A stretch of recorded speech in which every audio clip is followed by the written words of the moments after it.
Assalomu alaykum. Ushbu video orqali sizlar Odoo dashbord haqida batafsil va to'liq ma'lumotga ega bo'lasizlar. Ya'ni Odooga kirganinglarda ushbu oyna hosil bo'ladi. Bu Odooning dashbordi hisoblanadi. Ko'rib turganinglarda sizlarda mavjud bo'lgan va sizlar ishlatadigan modullar joylashgan. Agar bular sizlarga qanaqadir noqulay joylashgan bo'lsa, buni qanaqa qilib o'zgartirib olasizlar? Aytaylik, sizlar accounting moduldan ko'p foydalanasizlar va bu accounting moduli sizlarda eng yuqorida turishi kerak bo'ladi. Shuning uchun kursorni ushbu modul ustiga olib kelasizlar va sichqonchani chap tugmasini bosib turish orqali buni harakatga keltirasizlar va o'zingizga kerak bo'lgan qismga joylashtirib qo'yasizlar. Qolgan modullar ham xuddi shunaqa tartibda, sales modulini yuqoriga yoki purchase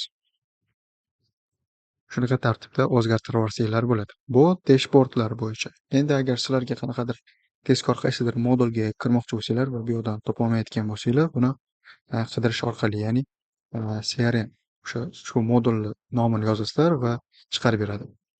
Yoki sales va e'tibor bersanglar, bu yerda modul va bu yerda o'sha modulga tegishli bo'lgan barcha menyular joylashgan. Endi dashbordning yuqori qismida nimalar joylashgan? O'zinglarning profilinglar joylashgan. Endi agar sizlarda bir nechta kompaniya bo'ladigan bo'lsa, buni qanaqa boshqarasizlar? Kompaniya nomiga bossanglar, mana sizlarda mavjud bo'lgan kompaniyalarni chiqarib beradi va birontasini belgilash orqali ushbu kompaniyaga kirib ketasiz. Endi uni yonida e'tibor bergan bo'lsanglar, ushbu belgi bor. Bu belgi studio belgisi, ya'ni Odooda biron bir jarayonlarda modullarni o'zgartirish uchun qaysidir ism qo'shish yoki olib tashlash uchun kerak bo'ladigan studio.